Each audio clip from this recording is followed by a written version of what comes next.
So there are three main elements that I look for in a strong in a piece of artwork. Three main elements that I look for before I start a painting. And the first one is design. I'm looking for a strong design. I'm only going to put 3 words up here, so no fear. So, the strong design, and lights and darks is next. Okay, that's 3 words. And color. So those are what I'm looking for when I am looking for a painting to do. And I choose subjects that I love, and they may be different for each person.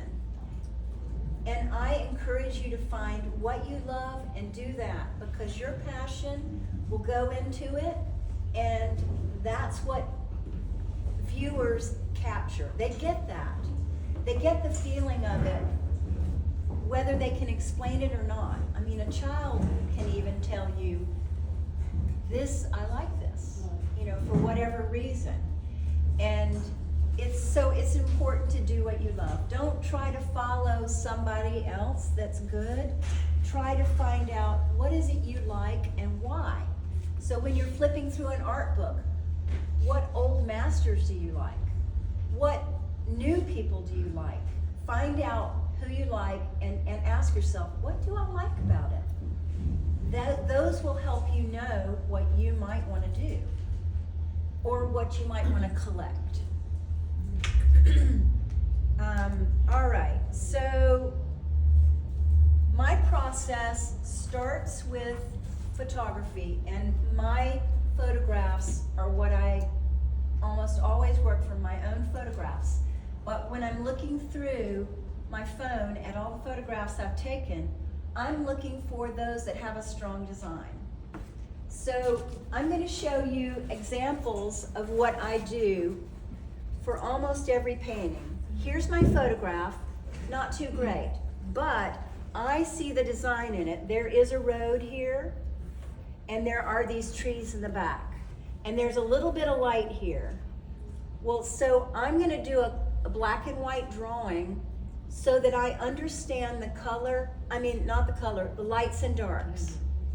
So here I'm looking for design. Here I want to bring out the design and see the lights and darks. And I may have to change it. I may have to bring more light into it. Here I've folded the photograph, and this I like better. I like this design much better than either of these. And this is my color study. And I'll do a color study because sometimes I can solve the problem of what color something should be. If I solve it when it's small, then when I go big, it's solved. If I have a problem here, I could go ahead and do the painting, but then have a big problem. So let's figure it out small. All right, so I'm going to show you some more, and each one will have to do with design, light and dark, and then color. All right, and this one, this is a chair. I don't know if you can see it. Can anybody see it? Yeah. All right, in looking down from the back top, here's the back of the chair, and there's the seat of the chair. And so I went to a store that sells chairs because I've run out of chairs. I've painted all our chairs. And so I got permission. They let me photograph and paint them, and they talk to corporate and they're cool with it. So here I did a black and white study of it, but see how confusing it is. So I decided, okay, that's just too much black and white and not enough actual subject.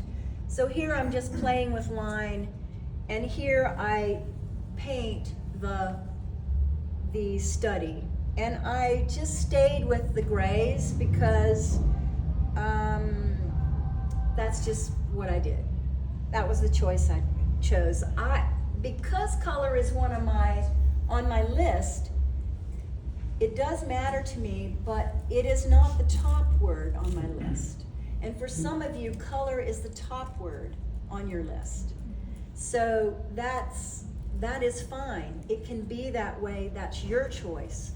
And you have your own recipe for your paintings. And my recipe starts with design. So, and this is now ready for me to paint big. And, but I had to figure out the lights and darks and simplify. And so I'll look through my photographs, and I liked this photograph. So I did a line drawing of it, and then I chose my colors. And in this case, I chose permanent green light and magenta. Those are the only two colors plus white. And I mixed the two of them together to come up with all these varieties that are in between. And so then I did my painting. And you see that I cropped it from a vertical to a square. But that made more of the focal point on the car. And this sort of nice going into the light image. So many of my images are common everyday scenes that you have driven past and you don't really see them. But every now and then I see something that I like and I go for it. Musician doesn't usually decide it. Sometimes it does, but sometimes I will stain a canvas a certain color and think I'm going to go in that direction, and I'll go in a different direction. Because once you get into it, you start to, your study is no longer helpful. Because this was 6 by 6. And when it's 50 by 50, I need to go beyond the study. I need to go further than the study. So my little Reader's Digest may not give me, it may not have all the plot twists that I need. So that was a good question. That was a very vague answer, but basically what I'm saying is you have to go with it. Yeah. Okay. Pick something and start it, and if it doesn't work, you got to tweak it. So is that what you do? Well, the reason I ask is that that's almost like the John Potocnik School of Painting. I don't know if you know who he is. He's I an don't. artist, but he uses very limited colors, and he does. It's a lot like what you just showed. His Okay. choice of colors are a lot like that. That's why I was asking. Well, I just showed that one as an example. Yeah, it's beautiful. Thank you. I love the color. Thank you. All right, on this one, these are 3 chairs, the photograph, and I have been playing with the design and moving the chairs around a little and playing with color a little, and I haven't got it yet. So these will all come off the board and I'll start again, but I've left them here because they're helping me understand what didn't work, what I've chosen that hasn't worked yet. But I still think this is great, but I don't want it to be exactly that. I want it to be different from the photograph in some way. So I've still got work to do. So did it work? Not yet. In my studio now, because they're just about to go out and get dispersed. So you get to see what's in the studio now. All right, now this next one I took while going down the highway when they were working on 77. And I was stuck. I was headed to Gastonia and I was stuck. And it was cold, but I rolled down my window and I saw these guys and they were all together and I thought, I gotta take a picture of you guys. And they saw me ready to take a picture and the guy gives a thumbs up. And I just thought, I gotta paint that. So I did a little, sketch, and when I first painted it sort of looked like all these same colors with the vibrant vests, but everything else sort of looked like a bombed out village. And so they started to look like army men, and I thought, okay, that's not what I want. And I wanted the focus not to be on all of them, but on him. So I'll show you what I did.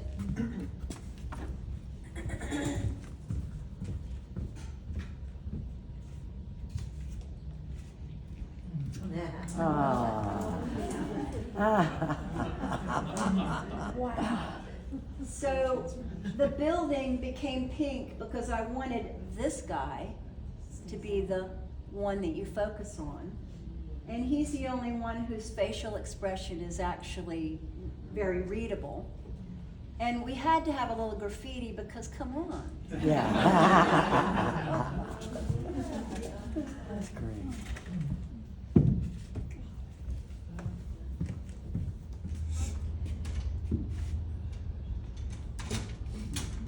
Can everybody see that? And in this case, I'm going to do this photograph that is, I snapped it going down the highway, going down the road near the Coliseum, I don't know what it's called now, Panther Coliseum or something, Panther Stadium. And I don't know if you can see it, but this is my sort of fun, I didn't want to do all the black around it. But this is my color study, and it's, I don't know, can you see what it is? Yeah. Tail lights and a stadium in the background. Mm-hmm. Yeah. And I just thought, well, I like it, so I'm gonna do it. And how I start, almost every painting is this way. I stain a canvas with the color that I think I might want to pop through in various places. Sometimes I do the opposite, so I could have done green, since this is mostly red, but I just chose a yellow ochre instead, and I sort of had some fun putting blah, blah, blah on it, because you can do whatever you want, and then it's not a white canvas, you don't have to worry about messing it up, because you already messed it up, so what's the problem? So, I start by putting in my darks, and I look at my painting, and I'm putting big strokes.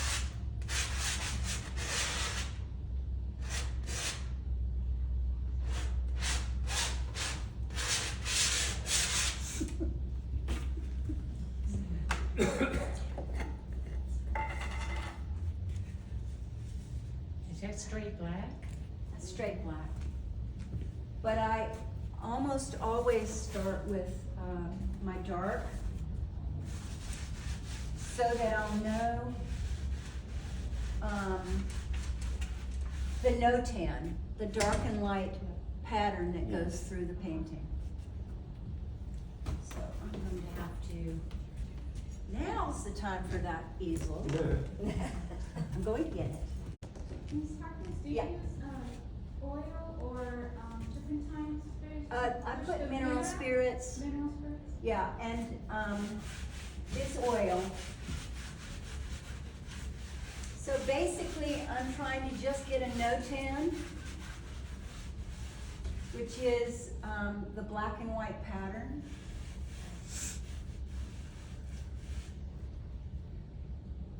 And in my studio, my easel is up there, and my tabaret is about here. So I'm mixing my paint here, and I'm walking up here to do what I'm gonna do. And my photograph is with my tabaret. So the reason I'm putting all this in is because I want to know if my eye is gonna travel around on the darks, if my eye is going to,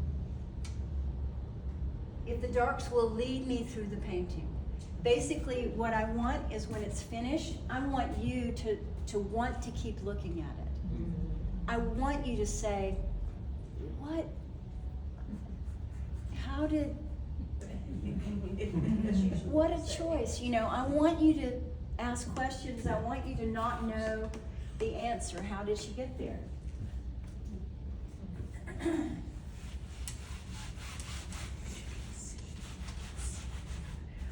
But I want some of the yellow to show through, and if I want more to show through, towards the end, then I'll, you know, do something like, I'll get it. If I want something to show through, I'll get it there. So that is, this is my second step after staining the canvas.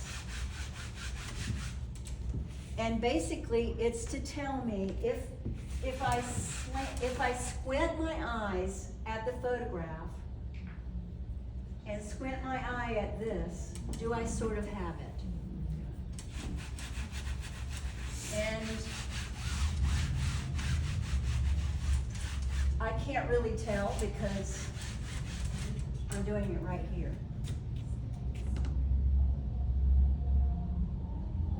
But I think we sort of got it.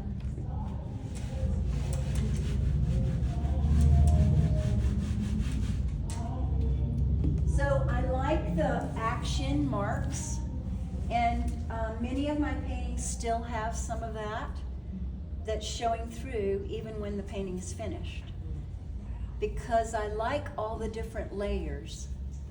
Because our lives are full of layers, and you know, there may be a part of your life, even if I decide, okay, I want, if I decide I've made a mistake, and I've decided, okay, well, I want these things to show through, and I want the moon, and I probably won't just leave it like that. I'll probably have some sort of a halo effect around it, so it's not just a bullseye.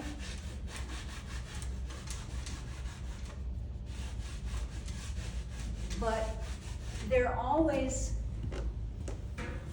I mean, I don't worry if I've made a mistake, because the mistakes sometimes become part of the surprise of the many layers. And in my own life, there have been some mistakes and some things that I wanted to write out of the story, but they are there and I can't go back in time to avoid that path, and they have become part of the weave of my life, and it's valuable. And if I do, then I'm going to get some angles and I'm going to put some lines in it to help guide me. And this one being a reverse, basically a reverse painting, because it's black with the details coming out of the black. Yikes. It will, it's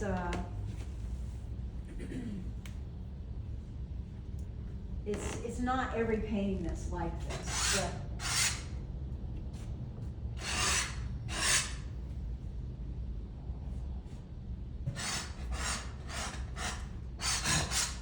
and what I would do next is I would start putting some red in and some browns and some purples, and I would work towards the light.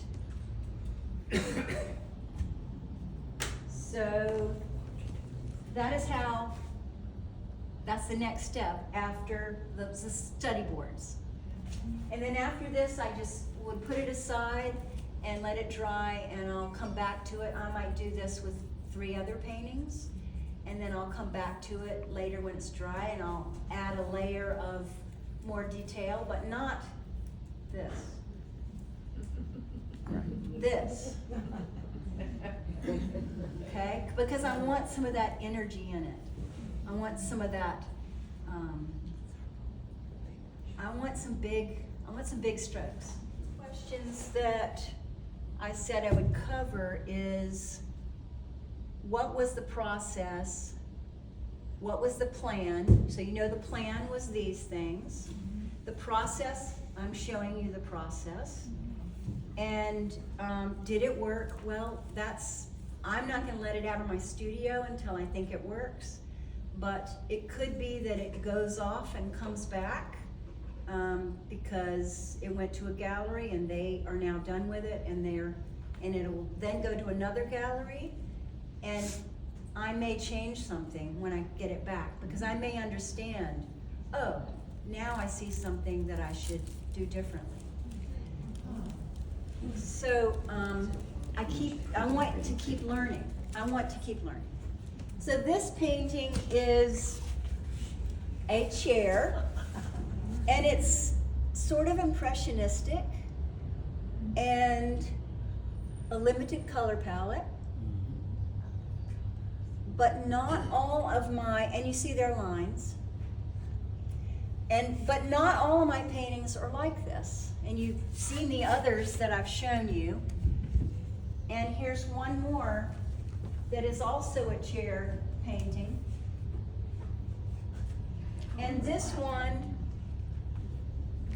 I met the guy that designed the chair and asked him if I could paint it. And he said, yes, come to my studio. And he also had a fabric designer design the cushions. So I really wanted the focal point to be those things. And I don't want to put you on the spot, but I mean, you've been talking about your process and how you do it. They might really be interested to hear why you do it. well, could you answer that?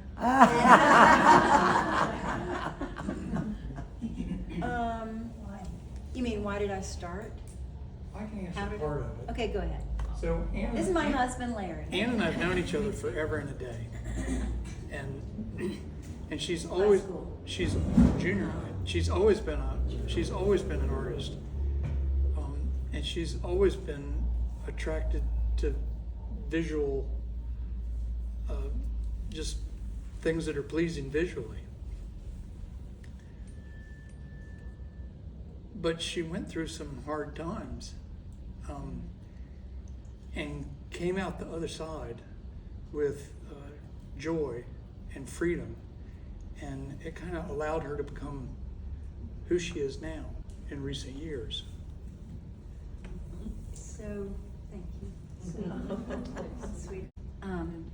I mentioned that, the different layers, and sometimes in life you want to redo things. And I pretty much hit the bottom of my life barrel. And at the bottom, I pretty much said, well, God, you can pull me out of this, and this would be a great thing if you could make this a good story. But I am not going to put it together, because I felt like a lot of my life I had manipulated and organized and planned and, had my own plan. And I thought, well, okay, my plan landed me here on the floor. So I want God to pull, if I'm going to live, you're going to have to bring it forth. So I wasn't promoting myself at all. And my brother said, and there wasn't anything, I was like just solidly down there. And my brother said, well, why don't you come take an oil painting class with me? And so I did. I went to take this oil painting class, and it was a 40-minute drive, highway miles, in one direction. And I thought, this is crazy. But I loved oil painting, and I just thought, you know, I don't really get it. I don't really understand the power of art, or why it's valuable, or why has it lasted through the ages. I don't really get it. Is it the thing people want to save when there's a war? Why is it the most cherished thing? And, but I felt such joy and such a thankful heart that I get to paint, and that I got to paint, and that I got to discover oil painting. And I just thought, well, you know, I still don't get it, but God, let's do it.